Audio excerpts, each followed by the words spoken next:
Mic check, mic check. Just doing a quick mic check. Good morning, everybody. Welcome to another morning session. It's supposed to be morning session 5. I'm not so sure if I got the title right and I wrote 4. If I did, I'll correct that. Hope you guys are doing well. If there's anyone in the live today, uh, just quickly give me a sound check. I'd appreciate that. I'm just quickly trying to share this to the group, let everybody know that we are live, right? So we've been doing this for about, this will be like the fourth time we're doing this, and honestly, I've actually been genuinely impressed with some of the trade ideas of the day. The idea really is not to actually give out signals, although that seems to be what's been going on. The idea fundamentally is just to kind of like give people a perspective of the market, what I think is going to happen, but also just keep re-emphasizing, igniting this idea that markets should be studied, markets can be studied, and when they are studied and studied properly, right, you should be able to start to extract a living out of the markets. I'm all for pro financial well-being, financial freedom, etc., right? So if that's okay, I'm just waiting for a quick mic check, a quick introduction to let me know that you guys can hear me, and then I'm good to go. So whoever is watching live, just let me know. Right. So yesterday, guys, we did look at the same pairs that we looked at the day before, and that's just going to be the nature of these morning sessions. We want to just keep it simple. We want to master 4, 5, 6 pairs during the London session, and then see how those intraday trades play out, for the rest of the day. I must say we're still in, I guess, unfavorable territory when it comes to markets. But yesterday, FTSE 100 was the only trade that we talked about yesterday that actually got a stop loss hit, right? That actually got a stop loss hit. Everything else was kind of like a profitable trade. So it's, despite all of that, supply and demand is really holding its footing. And intraday trading is really for those of you who are quite active. I apologize, you might not be able to notice it, but I completely forgot that I had almost 600 things running in the background. So my computer, for the most part, is running slow. Right. So this is where we are with the opening today. The London session open. Obviously, I specialize in US stocks. That's pretty much what we do in the Senior Traders Program. So I always kind of like give you guys an overview of how the markets closed yesterday. In the London session, obviously markets closed, and then there was the Asian markets, blah, blah, blah, blah, blah. But all of this is important information because traders that started trading 13 minutes ago, it's 9:13 a.m., 13 minutes ago in the London session, will be making big decisions based on the flow of money from yesterday, right? And you can see, for the most part, the stock market is still struggling. And I think that's just something we should anticipate will continue for a long time. I am a little bit worried. I'm a little bit worried about my thesis of a 30-day market recovery, right? I haven't changed my mind. I'm just a little bit worried, only because one of my heroes in the stock market sold yesterday, right? Kathy Woods actually is slowly but surely starting to sell, which to me sometimes always is like a signal that a faith has been broken, right? And I'm a long-term holder, so I never sell out of stocks unless I know for a fact it's going to be a bad long-term trade, right? So Kathy Hood sold, right? And one day maybe we'll talk about this insider information where I look at these big CEOs and what they're doing, buying and selling. You remember, if you're a CEO of a massive company, but we can't do this in the morning live, right? And today, sometime in the afternoon today, I need to give you guys a crypto video. So one day we'll look at the stuff, right? The stuff is a massive teller for how smart money is thinking, at least in line with supply and demand, order flows, etc. Right. So let's just go through our quick routine, and then we can get started. I also have a big confession to make. I mean, just to be super safe, I am suffering from maybe slight euphoria, right? I don't know if you guys are aware of euphoria. Those of you who are going to be around to do my module 4 trading psychology module in the academy, you'll get to learn about euphoria. But euphoria is essentially an extremely, thank you so much for the audio confirmation, by the way. Thank you so much, guys. I appreciate that. Euphoria is a state of mind that you need to be aware of. So last night at about 9 p.m., 8 p.m., I got taken out of a trade. So I've been selling Zoom for about 2 years, and Zoom finally arrived at a place where I predicted it would arrive. I started selling Zoom in the middle of COVID, right? Actually, at the beginning of COVID, where everyone thought that the Zoom stock was going to explode because of its use value, right? I was very much contrarian. You know me. If retail traders think something is good, I tend to do the opposite. So I made about 43,984 US dollars yesterday. And so I'm remember, I don't do lifestyle content. And this is not me trying to show off. This is me saying, whenever you get such a big take profit, and that was quite big, especially for a long-term stock trade, that was quite big for me anyways. Whenever you get such a big reward from the markets, you tap into what Mark Douglas calls a state of euphoria, where if you're not careful, you will assume you're the king of the jungle, where you think you're always right. And Mark, I'm amazing. I'm amazing. You know, look at me. Look at me. I made so much money. I beat the markets. I beat the markets. That type of mindset, generally speaking, triggers long-term mistakes, right? So for the most part, I need to warn you guys before we start today's session. Everything that I'm going to say today, just bear in mind that I'm still quickly working on myself to ensure that I approach the markets like it's any other ordinary day. So everything that I'm going to say today, please make sure you double check me. Make sure you double check me in case I am blinded by euphoria. Those of you who've been trading for a long time, you will know that you can have one good trading day and another good trading day, and then the next 10 trades after that are terrible, and you quickly undo all the big profits that you've made, right? So that's why I won't be taking trades today. Number one, also full disclaimer, whatever I see today in the markets, I personally will not be taking any specific trades, just so I am absolutely clear.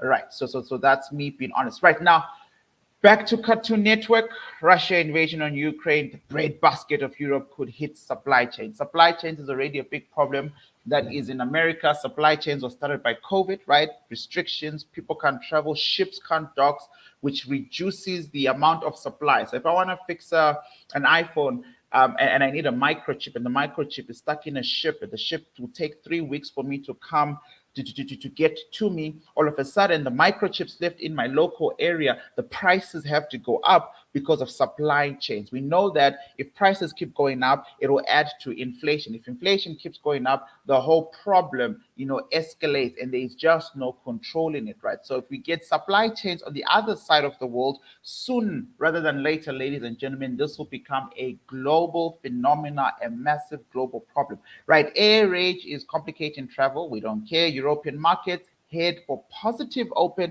as investors await, right? So what I do notice about intraday traders, especially yesterday, for the first time yesterday, intraday traders are tired.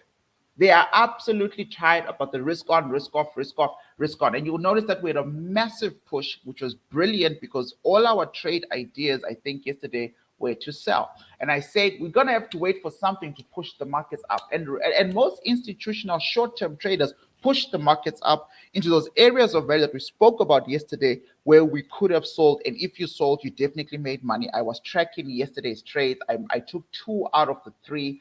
And one of the 3 that I took was actually a loss, FTSE 100, but it was nothing major. FTSE is quite cheap, right? So just be mindful of that, right? This to me doesn't signal risk on. This to me signals traders are just tired, right? They're just tired of the drama. They want to get back to a lot of, back to the norm, right? Stock futures nudge higher after SP 500 closing correction. This is not a good headline, right? Maybe for a retail trader it is, right? SP 500 hit a demand, right? That's all that happened. It hit a previous area of value where there was already money, right? Where there was already money. I always get this wrong, and you wouldn't believe in the afternoons I'm literally on the SP 500 chart. This is not the one I use.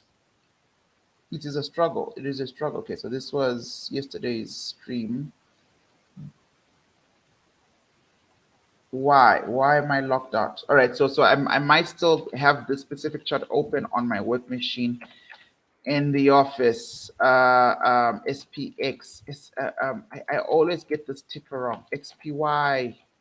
Sorry, I wanted to just show you. I wanted to show you as quickly as possible. All right, calm down, EURJPY 500, and then sooner rather than later. Oh, SPX. There we go. Right. So I wanted to show you this thing, right? So this is SP 500 on the monthly. I'll just remove all these lines.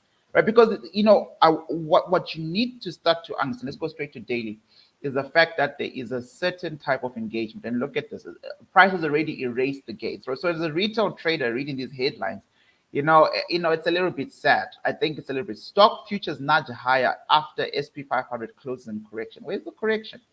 Right? Remember, these guys are literally reporting every hour, every 5 minutes, every 15 minutes. And when you really dig for it, you will notice that markets arrived yesterday. Yesterday was the 22nd, right? This is 14, 15, 16. Today is the 23rd. So 22 February. There it is. Markets arrived at this demand, a historical demand.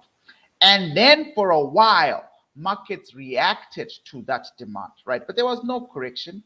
We are now literally in the next day. You find the correction. I don't see the correction. There was literally no correction. Yes, price hit a demand on the 14th of Feb and then read it back in. And then, yeah, sure, there were slight green candles every now and again, but there was no correction. This one green candle yesterday surely can't be called a correction, guys. Today is the 23rd. This is 22. This is 22 February last night. The whole day yesterday, price was dropping during the New York session. During the morning, this is still in the night. This is all green. And then you throw in a headline like, oh yeah, markets are doing well. There's a correction. There's nothing, right? The trend is still down. Please don't fall for this kind of stuff, right?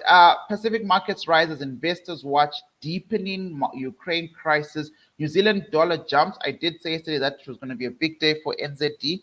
I just forgot to cover it, but we spoke about interest rates, exchange rates, all that kind of stuff in the morning. So that was the only kind of like ray of sunshine. But for the most part, in my humble opinion, price is down. Let's quickly look at our calendar and see what's going on.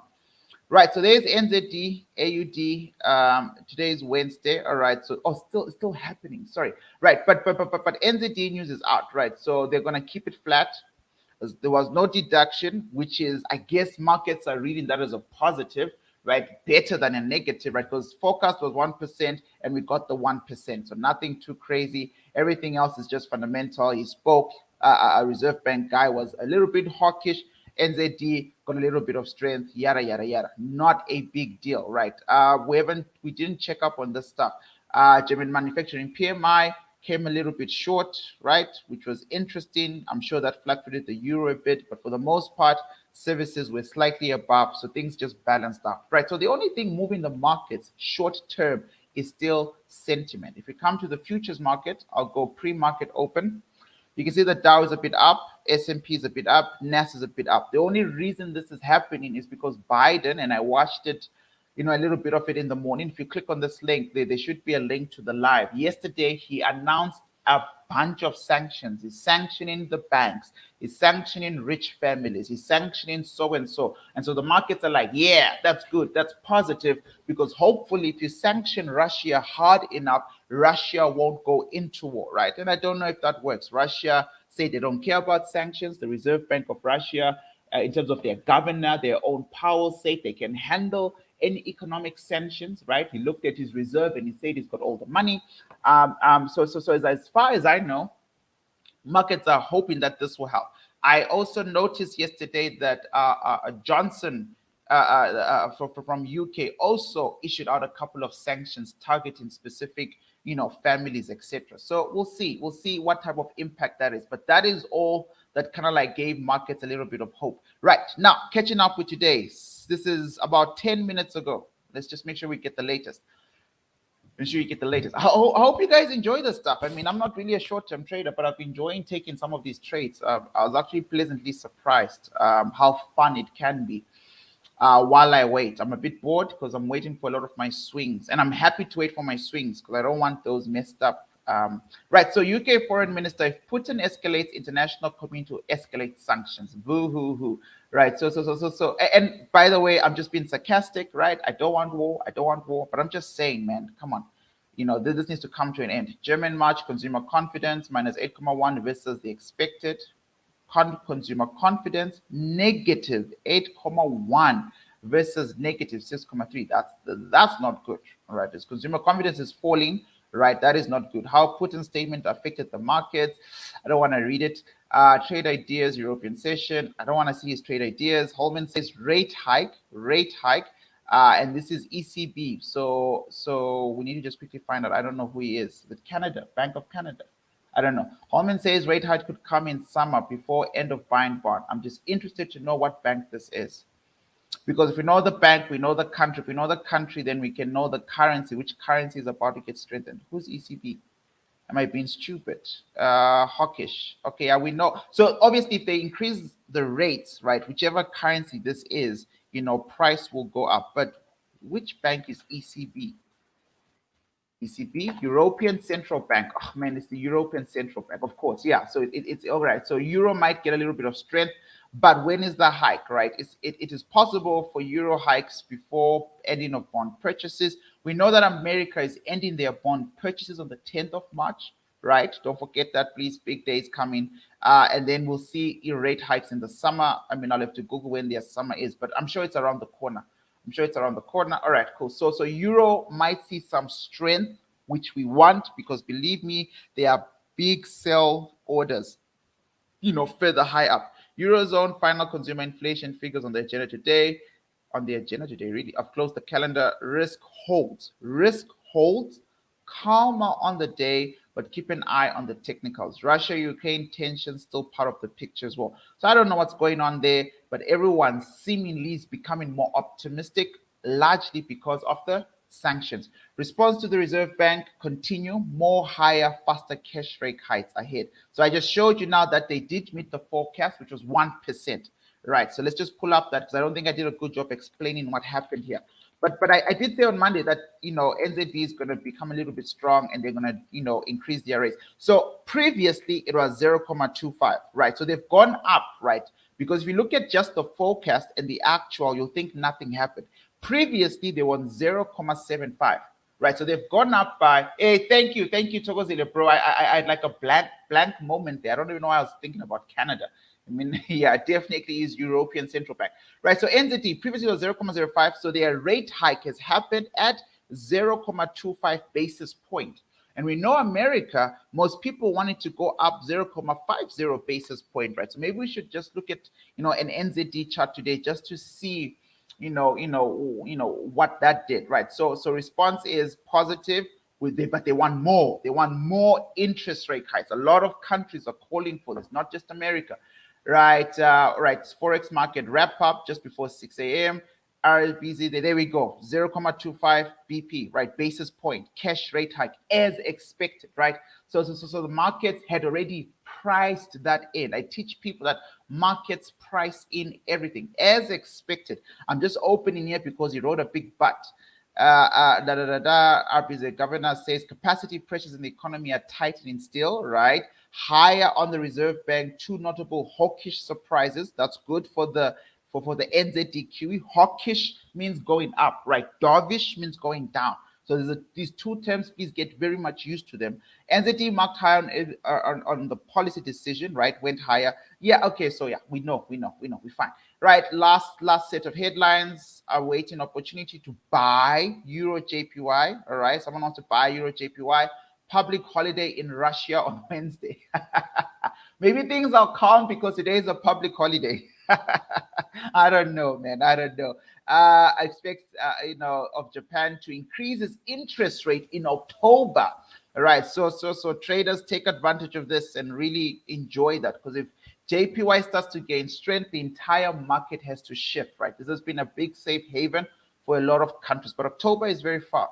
So it's nice that they're announcing it now so that markets can start to price in that change. Capacity pressures in. This is still about, NZD, AUD, China. That's what you expect to see in the morning, because that's the previous Asian session. I'm going to stop here. I'm now at 3 a.m. I'm going to stop here.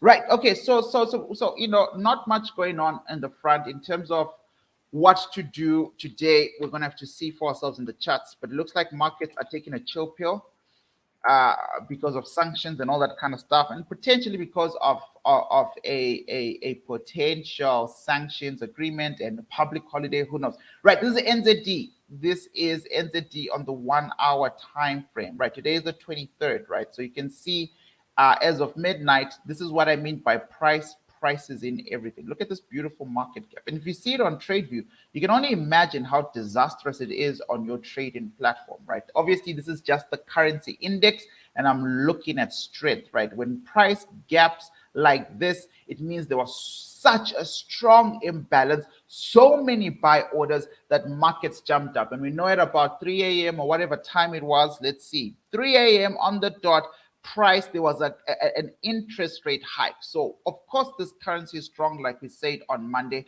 right? Based on this, H1 is a good place to see, you know, how big a gap is. 15 minutes, you obviously see it. It's like massive, it's structured, it's proper.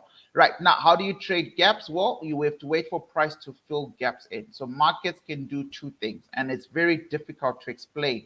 You almost have to live to see it a couple of times. If I do a Kinahashi, you see this is a massive imbalance, right? But when you're looking at the actual spread and the printing of your broker, 9 out of 10 times there'll be a big gap because they could not catch up with those orders. It is just an obvious clean buy trade during the Asian markets, and price has tagged. Markets don't always love leaving gaps behind, right? Markets never love leaving gaps behind. They have a tendency to actually move on and come back and refill the gaps. So you can see here, price came back for a retouch, okay?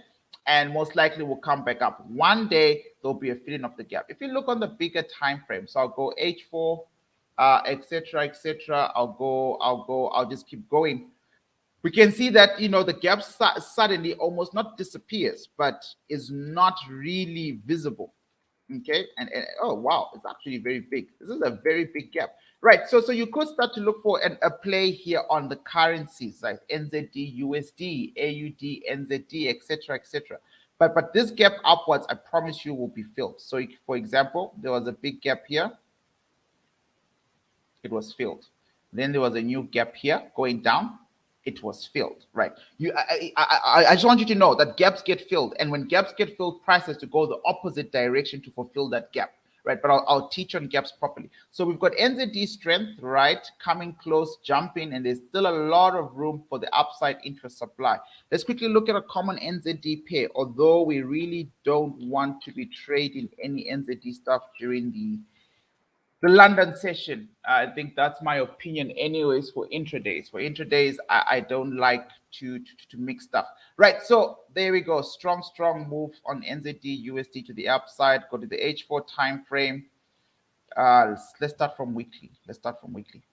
Right, so NZD has been on a path to the upside anyways, ladies and gentlemen. NZD has been on a path to the upside when the dollar was strong, when the dollar received its interest rate hike on the 16th of June against the NZD was massively weak. NZD then fell into a governing demand. I don't want to turn this into a war room, but you know the deal. When we get into these big demands here, price must go up. So if I can clean this area of value nicely, it will look like this, with a bearish engulfing pattern in here, right? From that FOMC meeting, price hit a demand, and price has been trying to fight back ever since. On the weekly time frame, you can see for yourself, markets have been trying to fight back ever since. It'll be nice to find a good demand here just to see if this is broken or not, right? So if I was to do this and do that and go 1, 2, 3, right? So something like this would be much more healthier for a weekly time frame. Then we can see price is pushing up. It's quite obvious, right? Governor is got a blessing. You know, mayoral has got a blessing, and we are also approaching what could be a weekly supply, or we are in a weekly supply, all right? But we've got a strong arrow. We've got lots of buy push orders and strong sentiment as of 3 a.m. this morning, right? As of 3 a.m. this morning, I don't know. I think only the brave would sell. I mean, you could try and sell. It is a valid supply, but my governor is in charge, and my governor is buying. My governor is in charge, and my governor is buying. I think you'd get a terrible case of AUD CAD here, where price could react negatively and keep pushing to the upside, right? So that's NZD, USD, for example. But if we're to go to H4 and we're to look for a trade idea, let's say, you know, someone was, you know, really convinced this thing should drop, right? Then all you want them to do is to give you a discount, right? It's not clean, man. My point is, I'd rather wait for a drop and wait for a good place to buy. There's no swing high, swing low. Let's try and match this supply up here. So let's say price was to rally all the way up. You can see all these areas have been abused and used. So I wouldn't. Honestly, no trade. What I would do is check on this on Friday, on Monday next week, see how price dealt with this massive imbalance. Hopefully by then, when we come back, markets would have opened the way first, then come back to collect me, then I'll go up again. But NZD is a little bit strong for the time being. Because we're looking at USD, let's quickly look at DXY, and then we're going to go through our usual charts, guys. It's just that, you know, NZD was a big deal, right? This is... Oh my goodness, man. You ever seen the markets play mind games and just taunt you? This is it. This is literally it. I'm just reading Togozile's statement there. Absolutely, buddy. Absolutely. I completely agree. There's serious correlation. And just look at the mind games that the dollar has been playing. This is that same, I think it was like last week's H4 demand, which we all know is super weak, which markets keep using to push price up and down, up and down. This range here, a lot of people don't know, but this range is called an accumulation phase. When we know there's glass effect, but price won't break in or out, right? Retail traders playing the support and resistance game. There is an accumulation phase going. And what markets have done, if you really want to see the big picture, I'll move this to the daily. What markets have done is they have shifted as close as they can to the trend line.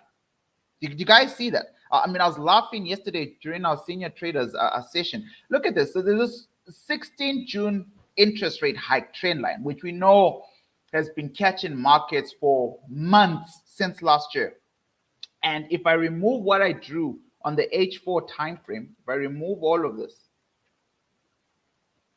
and then make it a little bit bigger for you, you will see that we've got what we call a Talitha area. You know, it's not a neat range or by any means, but price, instead of having to work its butt and come all the way down anyway, has moved as close as it possibly can to a trend line. So this now is very short distance for that, in my humble opinion. This is nice short distance to move versus if price was still here, coming all the way there and then working its butt to come back up, right? So that's a very open thing.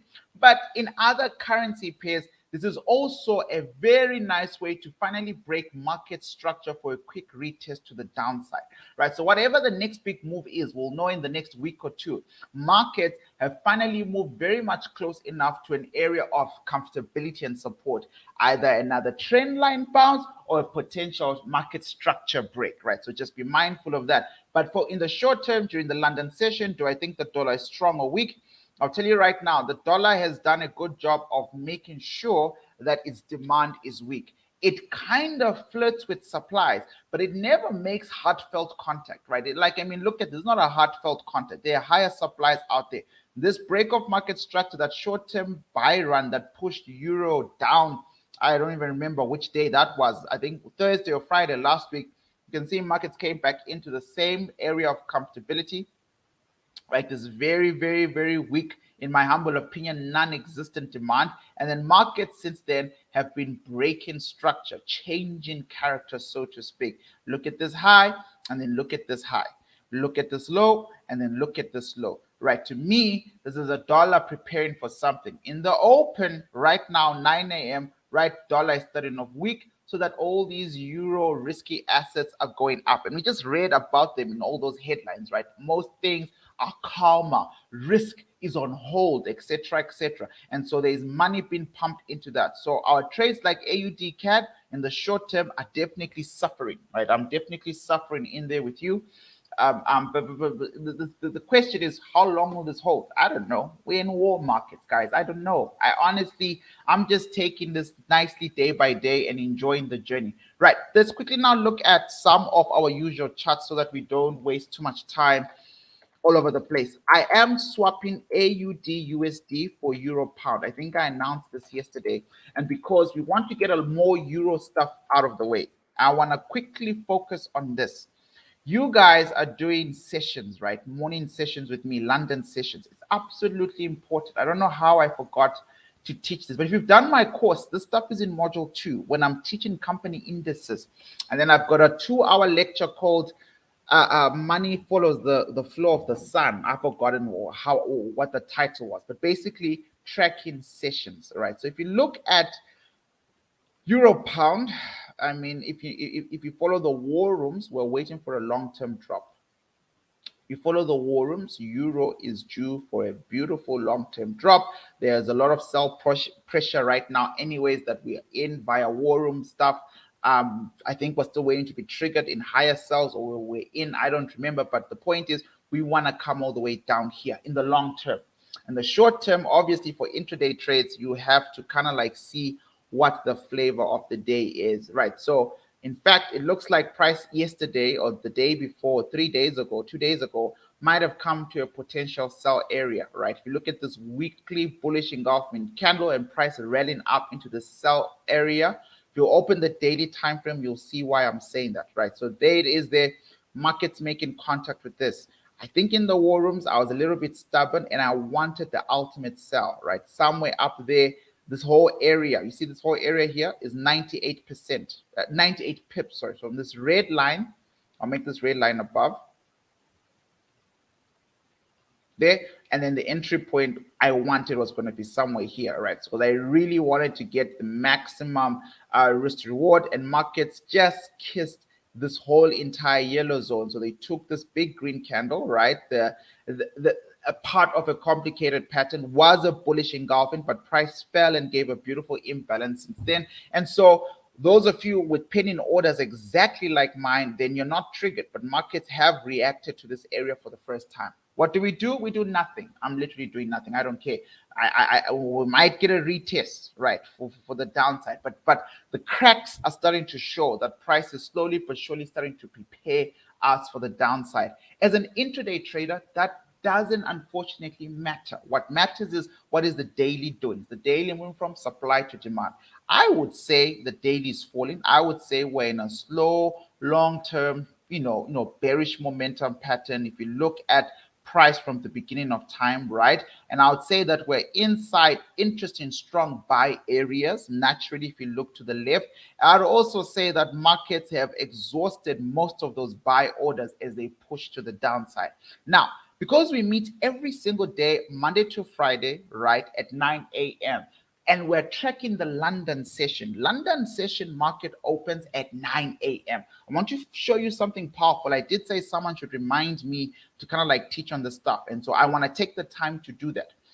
At some point, you and I need to start keeping track of opening sessions. Now, on your MT4, MT5 platform, like as a broker, there is something called daily period separators. I like those on my live accounts because they're quite simple. They just divide the days per session. On TradeView, they are way too fancy and way too ugly for someone like me who uses zones and colors them in. For example, this big green area is probably a monthly demand or a weekly demand or even a daily demand. But inside this demand, because I'm trading intraday, don't get confused, I'm taking short-term trades, there are supplies and demands in there on the smaller time frames. A period separator would divide this. So now if you come to TradeView and you look at the stuff they have, I never use it because it's ugly. Where do you guys go for indicators? On TradeView, I know it's somewhere in the indicator tab. Line, share, there. Right, cool. I'm just going to type period separator and see what they have. I haven't done this in a long time. I remember they were just horrible. Geez, there's so many of them. Period separator. ICT. No, I don't want to look at ICT stuff. Let's go sessions. So market sessions. London session, New York session. So the problem is all these things will come colored. Let's just try one. If it's not what I'm looking for, right, there you go. So you see these new colors that have been added. One of them will represent New York, the other one will represent the Asian markets, etc., etc. And for someone like me who uses zones, it makes my charts really ugly. So my little brother and I, a long time ago, I've got a 19-year-old trader, little brother, senior trader, 19-year-old senior trader. Kid is good. We used to draw these things manually. So I'm going to teach you that right now. It's 9:45 on the 23rd of February today, right? Today is the 23rd of February. So all I want us to do is to find yesterday's open. Yesterday's open happened at 9 a.m. It's as simple as that. So I'm just looking for, on the 1 hour time frame, I put in a vertical line and I'm looking for 9 a.m. yesterday, the 22nd. You'll see why I'm doing this. Instead of the 22nd, 8 p.m. Oops, no. 4, 3, there, somewhere here, 9 a.m. Right, that's 9 a.m. yesterday. And then I'm going to look, we're going to do 3 or 4 just to save time. 20 seconds, what was the day before that? 21st. My mentor always used to say your charts will look so ugly while you're still trying to learn, and they used to be. So now I just do that with my eyes. But I want you to see this 20th. We're looking for the 20th, 9 a.m. I think markets were closed on the 20th, but let's just see what the charts give us. Oh, no, we're looking for the 21st now. Sorry, 21st, 1 a.m., 2 a.m., 3 a.m., 4 a.m. So 20th, there's no 20th, and then there's the weekend. So the next day is Friday. I hope that makes sense. You will not get charts on the weekend, right? So the next day is Friday. We're looking for the 18th, 9 a.m. 18th, 9 a.m. I'd say do this for about 2 weeks back into your charts. 2 weeks is a good time to do this for, and then every 2 weeks you'll then update your charts. If you want to be very good at this stuff, this is worth your time. This is more for currencies and stocks. For crypto, it helps because people in London are awake trading actively in these sessions, but it's really not like a brain drainer, right? Crypto even moves on weekends, so no one really cares about sessions, but you get liquidity, right? 9 a.m. and believe you me, we're not done, right? So we've got a couple of 9 a.m.s in here. Now, in between these 9 a.m.s, if you really wanted to be petty, and I think you should be petty with the market, is we start again. So now I want 2 p.m. 2 p.m. is New York.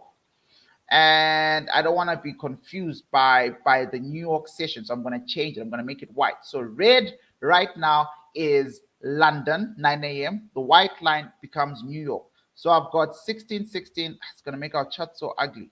Let's leave this for now, okay? Because I'm going to waste so much time. Let's leave the New York session. Don't worry, I promise you. If you do my module 3, it's in there, but I just want to, and there's parts of it in module 2. Now, look at this. We're on the 1 hour time frame, and we've got 4 days. Try sessions. I did, brother, but I know a lot of things will come out there, but I just hate it because it's so color coded and it makes it so difficult to see my charts. But thanks for the suggestion. Right, so this is it. So we've got 16th of February, 9 a.m., 9 a.m., 9 a.m., 9 a.m., 9 a.m. Now, as soon as you do that, and let me just remove the screen because that's already starting to annoy me. I now have a couple of London opens. All I want to do right now in the zones that I have, 1, 2, 3, 4, 4 days, right? Plus today. Where's today? Right, so obviously this is today's candlestick that's still on, right? Because we haven't even gone past an hour since the session opened. Right, so including today, I just want to locate. You're an intraday trader. Listen to me. You're a day trader. You're a day trader. This is just fun stuff I'm doing to introduce my module 3 with these morning sessions. You want to locate the supplies and demands here. This is your playground. Right? Because you're a short-term trader. You will fine-tune them and get 15-minute entries for better risk-to-reward ratio, but I want you to know that there's absolutely nothing difficult about intraday trading. It's just that it's not my cup of tea, period. Right? This is why it looks like a Kinahashi. This is why it looks like a normal candlestick. We're going to start off with normal candlesticks. Right, so simple principles from module 1, major turning points. So if you go 2 weeks behind a week ago, 2 weeks is healthy, so you can get the general structure, the general trend of the markets, right? But I could have more lines. I could keep going and going and going and going. I want you to notice something interesting, especially later on when you combine this with the New York session. You'll get what I mean by change of hands, when money changes hands. This 9 a.m. here, markets ranged, right? So I won't be able to draw the lines for New York session for time, but I'll point them out. I'll point them out for you because I want you to see this. Markets ranged when markets opened up 2 days after Valentine's Day last week on the 16th, right? Markets ranged here, sideways trading, and then at 2 o'clock, which is this first red candle after the green, at 2 p.m., when the New York session happened, markets fell. When the London session started, they accumulated. after they accumulated price drop. Why would they accumulate here, Leroy? Well, it's based on what was going on just before. Markets had been dropping, and slowly but surely there was a retracement. Why it's a retracement? If you look at the leg, previous market phase leg, right? If you look at the legs, somewhere along the lines, you are going to get a retracement. 50%, you see there? We know that's a good PCP area, potential continuation pattern. What is the session trying to continue? The downtrend, right? Yes, there was war, there wasn't war, we don't care. Let's look at money now. Let's just look at money. Let's focus. Now, 2 o'clock, markets drop. Price drops from 2 p.m. in the London session. This is 4 o'clock, 6 o'clock, into the Asian session. You can throw in lines for the Asian session because that's AUD, NZD. They're continuing the change of hand. Asian markets are known for accumulating the most, ranging the most. But you can see when the Asian session kicks off, boom, massive candles, big selling offs, etc., etc. And then just before you and I wake up for the London session, just before the 17th of February, for the last 3 hours, early in the morning when I'm meditating at about 4, 6 a.m., 7 a.m., 8 a.m., 9 a.m., price pushes up. Gotta sell high. Remember, if I was a London intraday trader yesterday, price was up here. And then the New York guys had fun. They pushed price down. I want to sell too. So what markets do is they pump up first, give me a nice little, a couple of pips up, new session. You see that line there, 9 a.m., my turn, London session sells. All the way down, somewhere here is 2 o'clock. Where's 2 o'clock? This big red candle somewhere here. Look at that, PCP. PCP. Just before the New York session starts, price falls as well. This is now New York session, all the way down there. And then what happens at midnight? Asian markets, change of hands. Money starts to rally up. Why is money rallying up? Well, we're not going to sell the bottom. We're not stupid, right? If you guys have been pushing price down for the last 2 days, who are we to sell so low? We are smart money. We're going to push price up. Well, push it to what? I've made such a mess. I've made such a mess. You guys with me? Please see this. Please see this. If you see this, I'll be so happy because it's right there. Where am I? I'm looking for the New York session. There we go. New York session creates a PCP, right? Trading sideways. Markets push to the upside, right? This is the Asian markets. And then do they drop? It's already 4 a.m. They consolidate, 7 a.m., boom, 9 a.m., reacting off a supply from the previous New York session, price falls, right? London session. You guys with me? This is 9 a.m. here, London session, 1, 2, 3, 4, 5. Literally there, where is it now? 2 o'clock, markets continue halfway through the New York session. Buyers try and push up to the upside. We are not happy with the price here. We're going to push up, or more importantly, if you've done my course, you just look for a demand. See that there? Clean imbalance to the upside. This demand was created by who? The Asian session. So as price fell into this, New York session used that opportunity to pump price up, to make contact with the supply and do what? Break it. Why was it broken? Glass effect. More importantly, markets just fell. Please, please, please, if you get confused anyway, let me know. Price bleeds all the way up until 11 p.m. What's going to happen at midnight? Asian session starts again, right? So then markets pump up again. Every time they find price too low, if it's the Asian session, they will pump it up to the upside. Market. I used to trade AUD, NZD when I really started to learn, because the house was far much more quiet. Our firstborn wasn't creating a ruckus throughout the whole day. He was at night, he was asleep, so I'd study. I started trading the Asian markets before I mastered any markets. And so this you see a lot. Nikki 225, that was my favorite index. It pays, it's the weighted index with Nasdaq. If you like trading indices, study Nasdaq 100 with the Nikki, the Japanese index on the other side. Side by side, day by day. You'll be surprised at the mirror movements. Only one of those markets happens before the other one even opens. Right.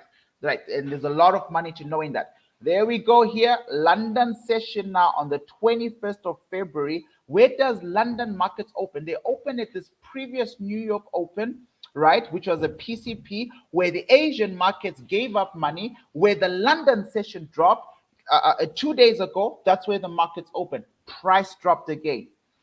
Price is dropping. Somewhere here, PCP, who's known for creating PCP opens on this chart, New York session.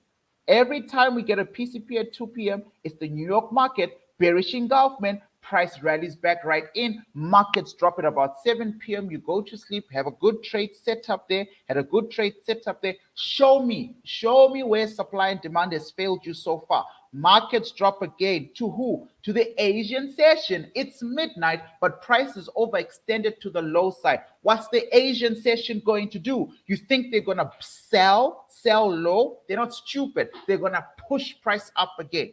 Now, if you do scenario analysis, which I teach in my module 3, you will actually know. I literally have a code for you. I can tell you for a fact that EURUSD only moves between 60 to 70 pips during the London session, 55 pips during the Asian session. You can literally work this thing out to the money. But I get excited. Right, so there we go. Change of hands. Price rallies up, created an imbalance, retest its own imbalance at about 6 a.m. If you're an early bird, this is you pumping markets up. The London session takes over, breaks up here, right? So they break this supply, and once the supply is broken, it's a sign to go up, rally it. And yesterday, price finally came back to the, well, let's not say original, but to this area where we stopped on the 16th of February. This is your intraday time frame. You're buying and selling, buying and selling, buying and selling. Where someone like me as a swing trader, I would have sold at the top. And so all of this wouldn't matter to me. All right. But you are also finding your own way to make money. This is what excites you. This is it.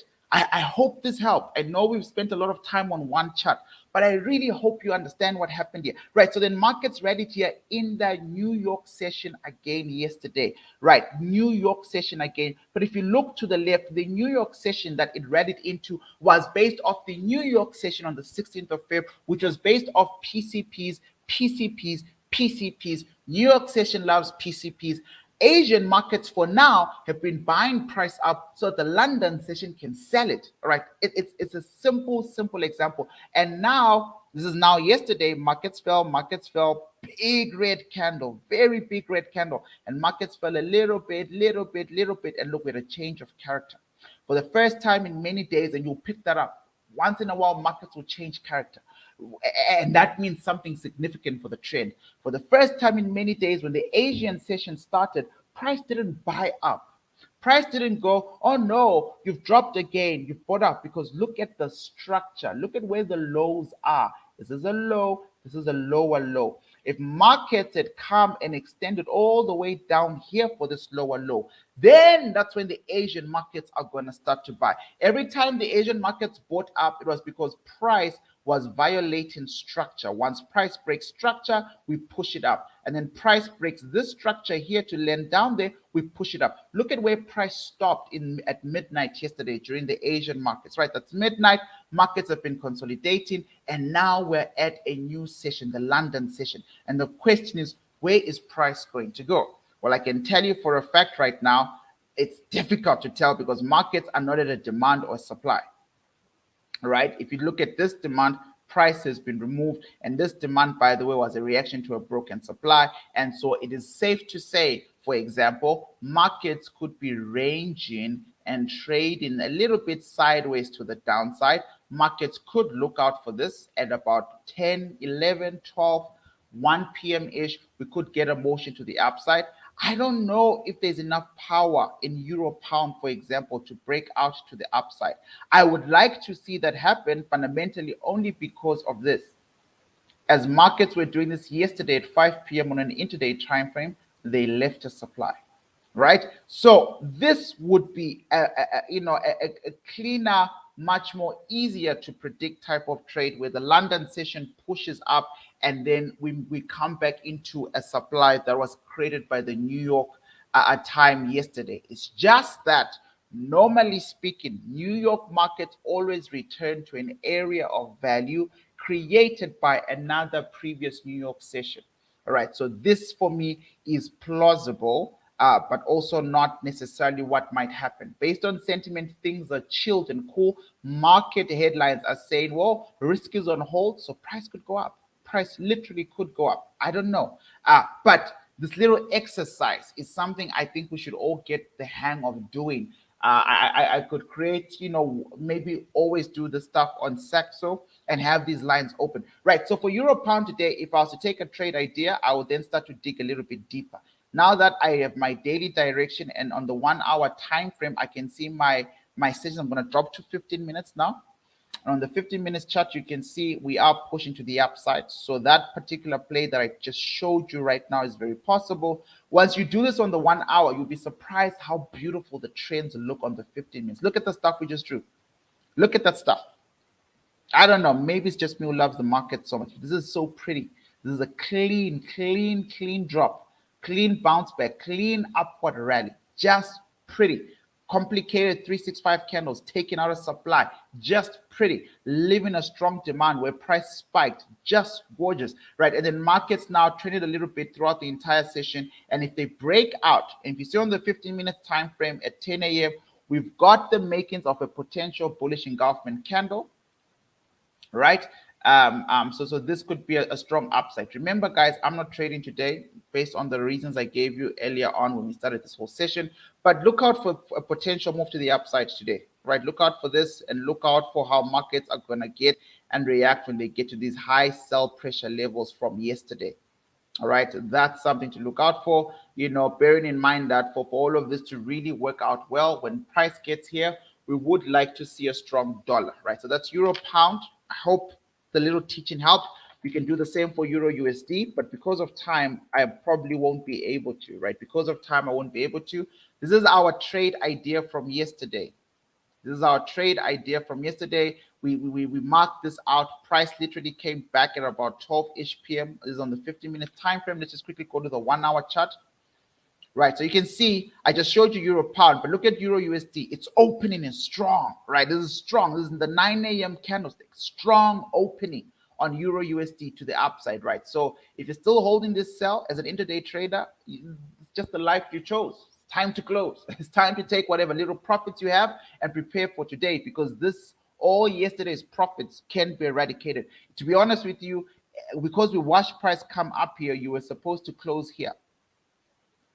Right, and I told you guys I'm going to break even because I really want to see if any of these intraday trades can swing, right? So for me, if I get zeroed out, I get zero. But for you, if you're trying to accumulate cash, well, I'm telling you, strong opening, you might get a retest of an engulfment, you might not, and price might just come straight for you here, right? And then we might see that sell pressure that we want to see on Euro Pound. All price could be very strong, and we find out that the war is over, blah, blah, blah. You know the games. But this was a good trade from yesterday. Euro USD, I just don't have time to do that stuff for you on the 1 hour stuff, but you'll do it for yourself. You'll see it works. Sessions matter. Opening session, close session. This was the 9 a.m. candlestick. See there? 9 a.m. right here. This is the green one is 9. This is 10 a.m. straight after that. This is the opening of 2 days ago that price has come back to. All right, so we need to see where the session will lead us to. So just be careful of that. But Euro is opening quite strong today. Pound USD is the next chart.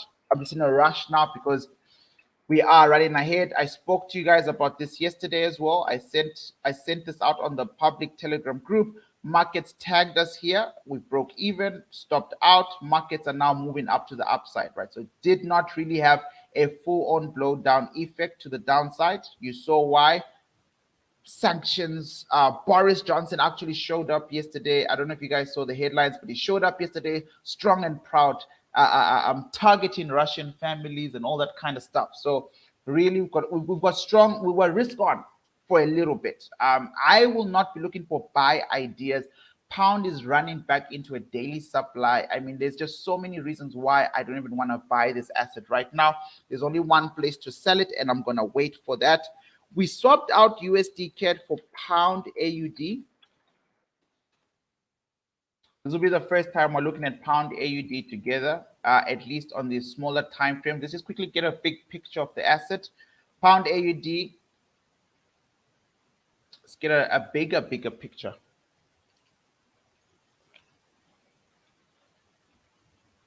Right. So on the governor, slow walk to freedom.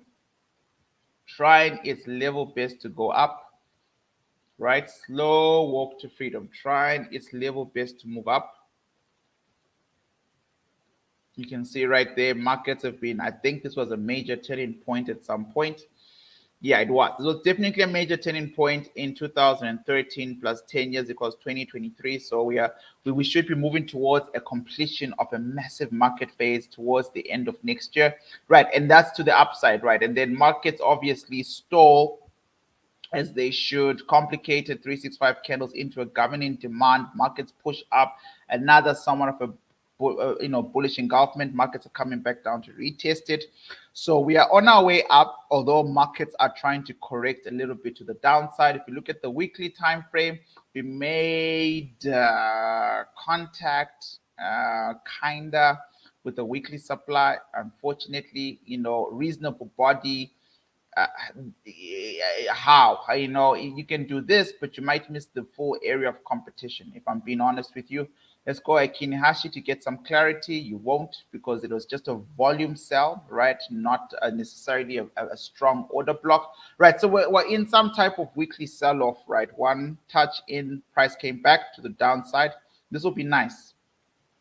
If markets were to break out of this and drop, this would be a nice place to buy for a swing, right? On the daily time frame, markets are moving towards the downside, and from a daily time frame, this entire zone is actually just useless now. Might as well do something like this, right? So you might start to see some lower time frame buys down here on a daily time frame.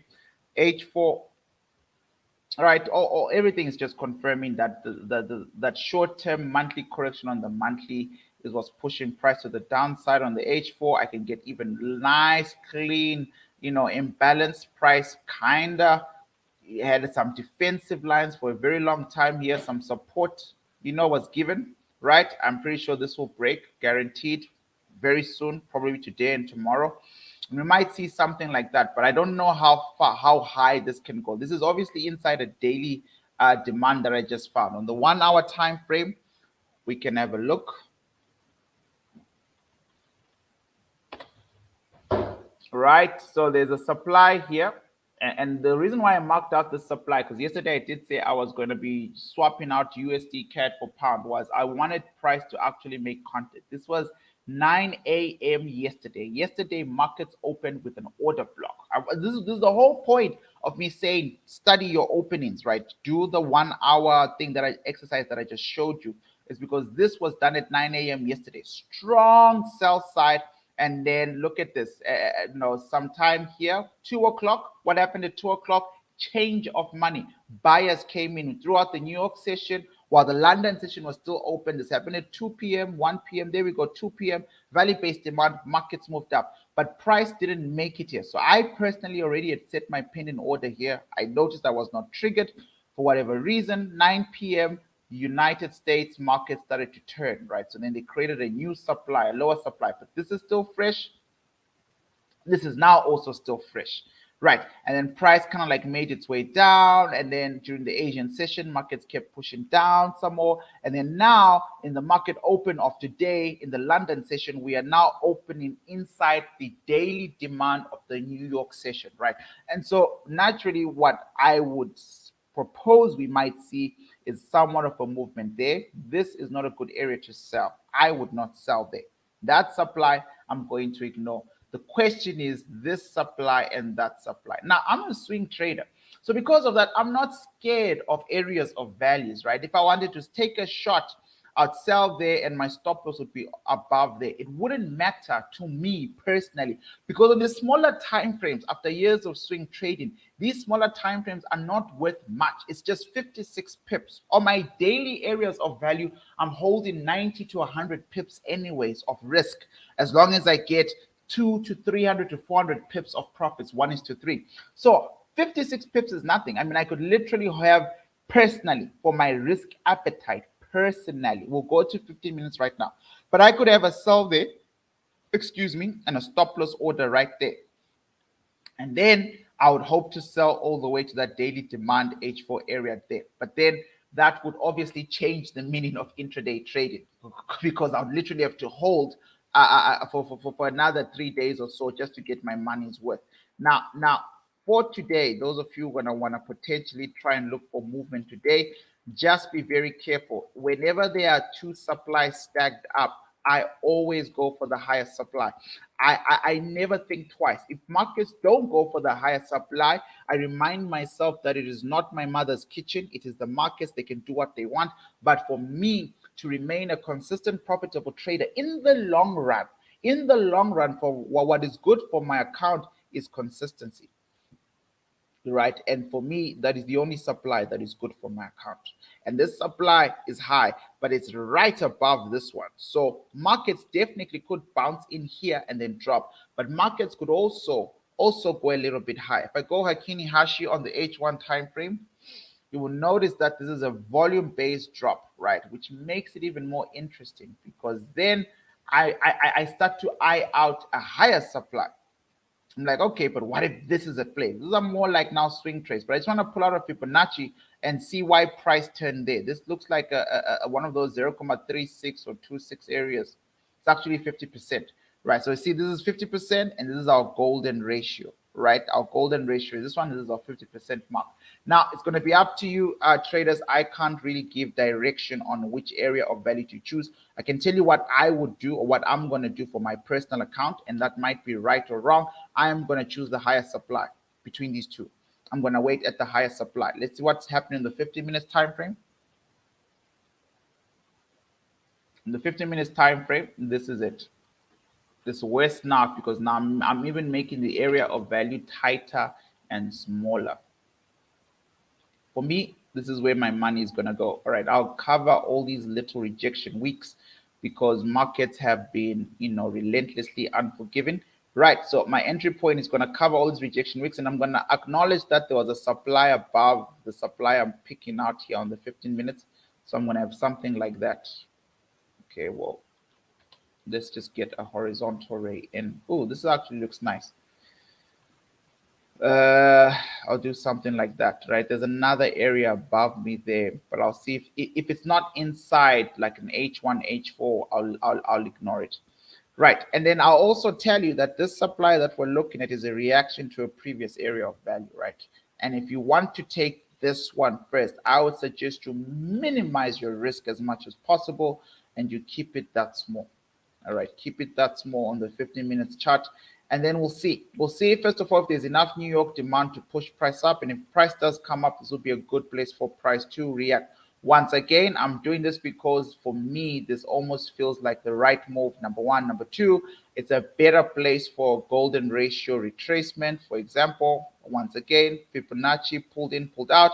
This is where my golden is. My golden edge is in here, right? So I could do some, let's zoom in a bit. I don't want to keep refining this thing, but yeah, my golden ratio is this yellow line, right? Everything north south. Some people would actually have an entry point there, literally like that, tight entry point like that, and then have their stop loss all the way here, like that. Some people do that. You guys already see what I'm gonna do. I'm just showing you a better way to kind of like, there are many ways to kind of like slice this cat. And just so we're all clear, remember the first area of value was 56 pips. Now on the 50 minutes time frame, you've actually fine-tuned your area and you're now only risking 40 pips. You're risking less and less and less, right? So which makes all of this more attractive than whatever is going on here, right? So this could be a good supply, don't get me wrong. It's just not the type of supply that I would personally be interested in. And so on the H1 time frame, what we've just done in the 15 minutes looks like this, which again for me makes sense why I should just have it something like that. Just keep it like that. That's how I would like to play this. But as we speak right now, price is going in, like really making waves and trying to eradicate yesterday's demand. If yesterday's demand gets removed, just a quick intraday principle, you're going to get what's called break of market structure. And break of market structure is 9 times the reason why sometimes I don't get triggered in trades. Because if you get break of market structure, you have to acknowledge the following. Well, this supply here, the one that I don't want to take, had enough sell power, it broke supply. Therefore, it's a strong supply. So price will break supply, then come back here to its master, the supply that changed market structure, because price needs to bounce in this demand. But if price breaks, like closes on the other side of that red line, then this is a real value trade like that. That being said, I will wait above. I'll just wait above it, because if you really look at the area of competition and you look at the previous wick, right, this could have been the whole entire zone. If I use this wick here, this could have been the whole zone, which means markets in their minds have already given a fresh touch to this area that I want. All right, however you want to slice it. But the point is, if they've given a fresh touch, then I'll wait for them to give me a retest. And a retest sometimes is normally a little bit deeper. So that's what I'd like to see. That's pound AUD, EURJPY. I think this was a good trade yesterday, I think, but it used the 9 a.m. sessions. There we go, EURJPY. I wanted to sell up here, right? I'm still waiting, but I just wanted to bring this to your attention. This is not a trade I took. This is just something I noted down yesterday before I went to sleep to show you. There it is there again, 21 February, 9 a.m. London session open to a drop. We can track the sessions if you want. This is New York session, 2 o'clock, PCP, buy for about 3 hours drop, right? Buy a little, so as to sell a little bit higher, drop into midnight. London session starts, creates a demand, price pushes up aggressively. At 9 a.m. markets open here on EURJPY yesterday from a place of demand that the Asian market started. Price rallies all the way up. Order block at 10:11 a.m. right? Which I told you guys, orders coming in now between 9 and 10. Institutional traders are getting ready now to start pumping the markets, right? They are, the first thing that they had to deal with was the close of orders from yesterday. Now it's 10 a.m. It's been an hour. Now they're ready. They know what they need to do. And you can see yesterday they needed to pump the market up. So they did. 2 o'clock, markets arrived. 1 p.m., 2 p.m. yesterday, markets arrived at the previous 9 a.m. supply. And guess what? Markets fell all day yesterday. Take profit on this. It's just that simple. For intraday trades, wherever your next demand is, you take profit. You're done. Leroy, but that looks like a short distance. Yeah, 1:2, 1:3, unfortunately. But that's just the life for an intraday trader. But if you short here, and your stop loss was just outside your area of value, like I taught you, and your take profit was this demand, that's a good 1:2. You know, it's not like 1:3, but it's perfect. But remember, you're on the 1 hour time frame. Most intraday traders use 15 minutes, right? So if you literally look at this, this is what happened. This is literally the 50-minute time frame. If you're looking for methodological, what they call sniper entries and all this other stuff, this is it, right? So you tighten your area of value with your 15-minute entry. Markets rallied all the way down there. It's almost 1:3. It's 1:2,7176, right? It's a clean 1:3. So this is you in here by 8 p.m. last night, taking profits, and you're done, right? So markets came in here, rallied around, bouncing around, and then there we go. 9 a.m. again today, using the same demand, right? Markets are bullish. Euro going to the upside. What am I going to do with euro? Nothing now. I'm done. I could resell here, right? That's a possibility at New York session today. It may be something will come out in the wall. But if I'm selling this thing, I'd prefer to be the first to sell. So I should have sold here, which I didn't. So I'll just wait for a higher sell, right? You could do rejection stuff. And if you see a wick and it's been rejected, if you're watching the markets at 2 o'clock today, you could take a risk and sell there. I won't be in that with you. I won't be in any trade with you today because of the reason I explained in the video. Ladies and gentlemen, thank you so much. Okay, well, we have to look at FTSE. FTSE 100, you know, was the leader, right? Literally, price started to rally yesterday on UK 100 or FTSE 100. In fact, it blew up first before all those euro indexes started running, and I was like, "What on earth is going on?" And that was because most European countries agreed that, yeah, bro, let's punish Russia. Russia is nasty. Let's all put some sanctions forward. Because before that, everyone was saying, well, we don't want sanctions because of energy crisis. It will create an energy crisis. But everyone is like, nah, this is silly. We'll see what to do with the energy sector. Let's put some sanctions. Number one. Number two, we spoke about how this area was a little bit too low. There's a better supply, and that's where markets might be targeting. I don't know. But this definitely got tagged out of yesterday.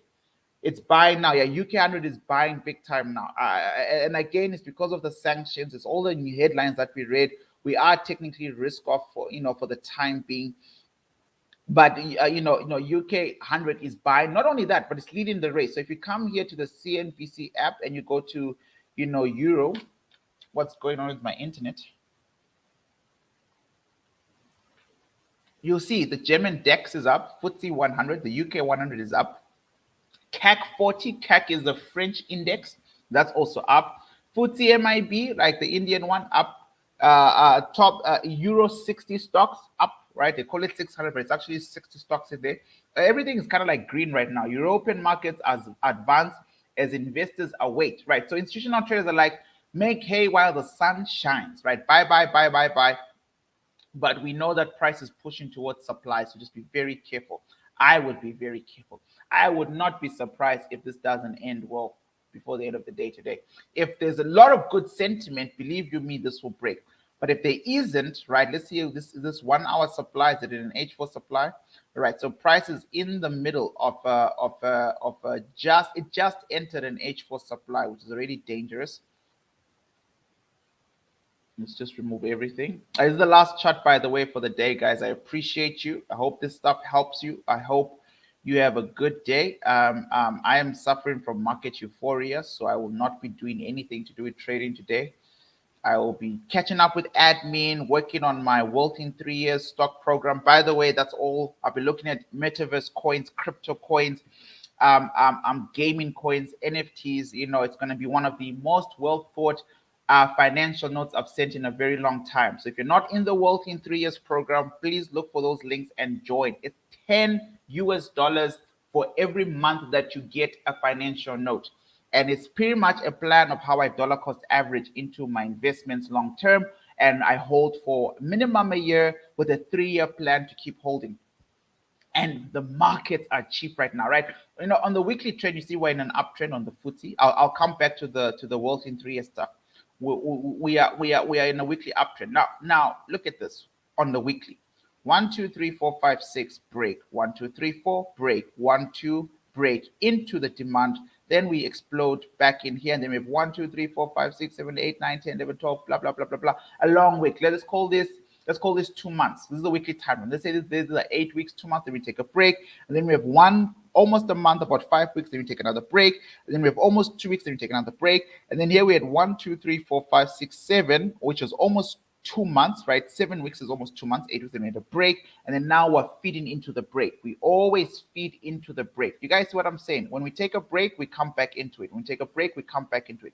We always complete a break, right? These are, by the way, order blocks on smaller time frames. These are demands, by the way, here on bigger time frames, right? And 365 candles, as long as you've got an imbalancement, right? So yeah, there is, a momentum to the upside, right? FTSE 100 is still, it's one of the indexes. Someone was saying it's so cheap. I agree, but you have to think about it this way. This economy is only right now recovering from COVID. 2020, this big drop on its left here, you'll never see that anywhere else except for European stocks. That's why, like, it's a nice place to start people with, right? Look at this. This is February 2020, where SP5 UK 100, sorry, is literally recovering. If you look at Nasdaq is crashing, but it's nowhere close to these lows. Like, so imagine if global recession was to really start. This is in big trouble. This is Nasdaq 100. This is COVID, right? This gray area, all of this upward momentum is the last 2 years moving away from COVID. SP 500, same story. Dow Jones, same story. When you get to UK 100, they're only waking up now to market recovery, which is sad, really sad, because like I said here, I found my chart. This is my favorite UK 100 chart. Can I just quickly add it to my watch list so I never have to look for it again? No, I want you. Is it not in here already?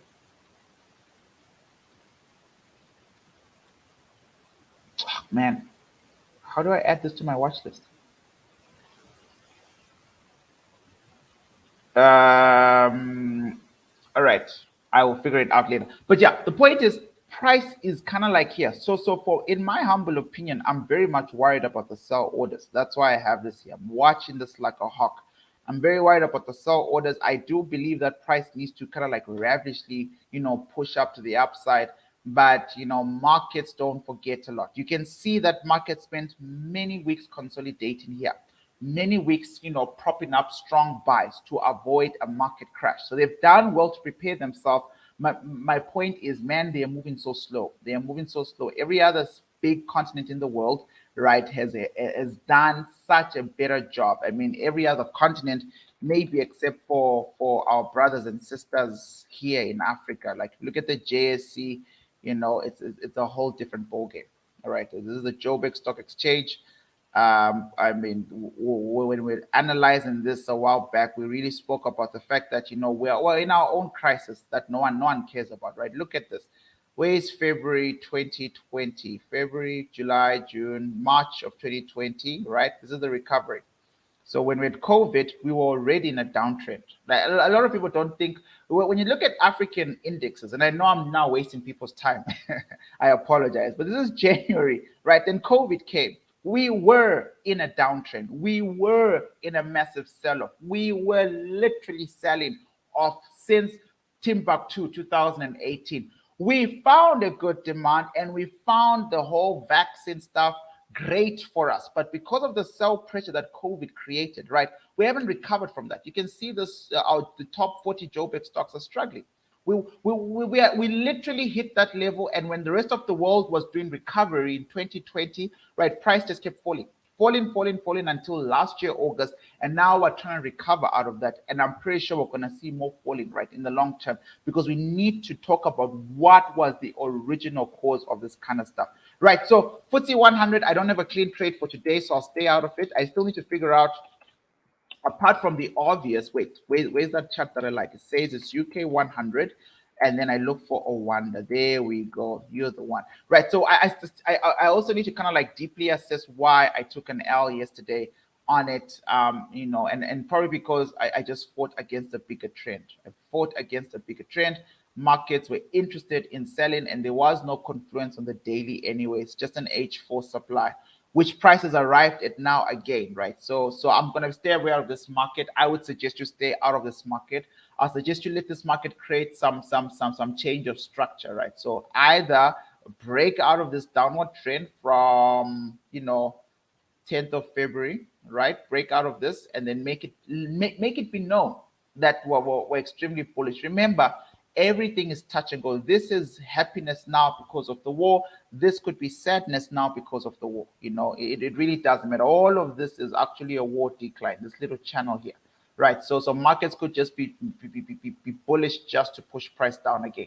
Be careful, right? Everybody, I hope this was useful to you. Let me disappear. Have a good day. Really consider, if you haven't joined, thoroughly consider joining the Wealth in 3 Years program. It's an investors program. Just to be clear, I don't invest for you. You don't send me money to invest for you. I don't buy coins for you. I am not creating an investing thing. No one at 365 will ever invest for you. We do not want your money. We share education and light. That's all we do.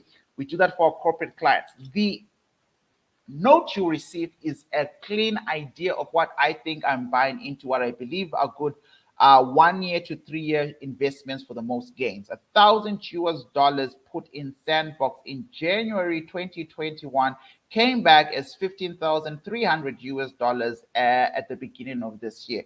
So that's kind of like the stuff I want to talk about in those financial notes, right? Monthly supplies suffered from last effect. Mr. Togozile, brother, which chart are you talking about there? Thank you so much. Thank you for watching. Thank you for tuning in. Togozile, I'll just stick around until you tell me which chart you're talking about. But everybody else, I am done with the morning session today. Tonight, I will be doing our usual podcast reading. I don't want us to fall off the handles there.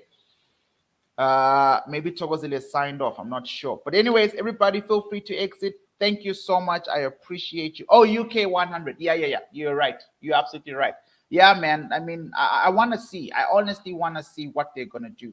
I genuinely want to see. Right now, there's massive optimism that, the whole world is behind Euro against Russia, right? Number one. Number two, it's also fair to say, these guys need to get over this COVID stuff. The rest of the world has moved on, right? I mean, oh my goodness, did you guys see this? It's not on the news. It is on the news. It's on one of our headlines. Maybe we just didn't get to it. But do you know that China is doing a new lockdowns? China lockdowns, or fourth wave, third wave, or whatever. Where is it? I know I saw something along those lines, man. China COVID. COVID cases are going up in China for whatever reason. I don't know if I'll be able to find it. 2 days ago, China allows COVID boosters at different blah blah blah. Hong Kong in all-out combat with COVID, right? So it's happening in Hong Kong. This is interesting. The world doesn't seem to care yet because of the Ukraine crisis. But don't forget, this is what started, our first physical crisis in 2020, right? So I don't know whether that's a new virus. I don't know what's going on, but this is happening right now. Anyways, have a good day. Cheers, everybody. Just 5 minutes after I end this broadcast, there'll be a link in the description. You just click on it and find Walton 3S program.